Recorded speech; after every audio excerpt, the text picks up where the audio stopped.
Promita Chakraborty, nickname Promita, কিন্তু মানুষ তাকে বর্তমানে পারুল নামেই চেনেন। পেশা মডেল এবং অভিনেত্রী। জন্ম 2 অক্টোবর 1994, বর্তমান বয়স 23 বছর। জন্মস্থান কলকাতা, পশ্চিমবাংলা, ভারত। বৈবাহিক অবস্থা অবিবাহিত। ধর্ম হিন্দু। উচ্চতা 5 ফুট 2 ইঞ্চি। ওজন 50 কেজি। জাতীয়তা ভারতীয়। ইউনিভার্সিটি জীবন কাটিয়েছেন কলকাতা ইউনিভার্সিটিতে। তিনি গ্র্যাজুয়েশন কমপ্লিট করেছেন। মিডিয়াতে কাজ করছেন 2012 সাল থেকে। ফেসবুকে 5000 মানুষ ফলো করে থাকেন। তিনি যে কোনো সিরিয়ালের একটা এপিসোডের জন্য 20,000 টাকা নেন। মডেলিং এবং অন্যান্য কাজ করে আরও প্রায় মাসে 1 লাখ টাকা আয় করেন। সব মিলিয়ে মাসে প্রায় 4 লাখ টাকা আয় করে থাকেন তিনি। পরিবারে আছেন তার মা আর বাবা এবং তার 1 ভাই 1 বোন। কলকাতা শহরে তাদের একটি অ্যাপার্টমেন্ট রয়েছে এবং তাদের বর্ধমানে আরেকটি বাড়ি রয়েছে।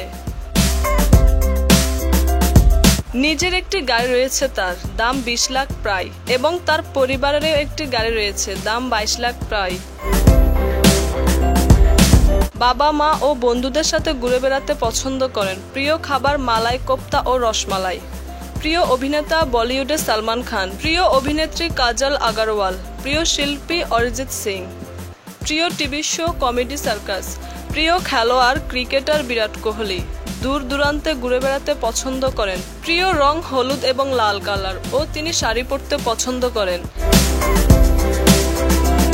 ছেলেরা জেনে খুশি হবেন যে প্রমিতা এখনো সিঙ্গেল আছেন, তবে খুব জলদি বিয়ের পিঁড়িতে বসবেন। তিনি স্টাইল করে সেলফি তোলায় এক্সপার্ট। তিনি একবার শুটিংয়ের মাঝে কান্নার দৃশ্য কান্না করতে গিয়ে বারবার হেসে দিচ্ছিল, পরে এই নিয়ে ঝামেলা হয়েছিল।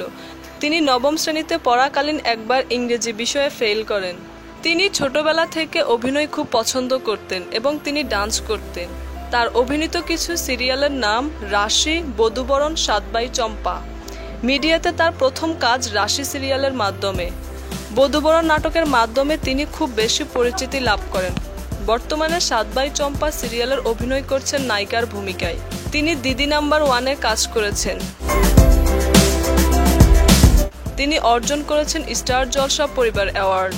আমাদের ভিডিওটি ভালো লাগলে লাইক এবং শেয়ার করুন। পরবর্তী কোন সেলিব্রিটির লাইফস্টাইল দেখতে চান তা কমেন্ট করে জানান আমাদেরকে। আর হ্যাঁ, তা দেখতে অবশ্যই আমাদের চ্যানেলটি সাবস্ক্রাইব করুন। ধন্যবাদ সবাইকে।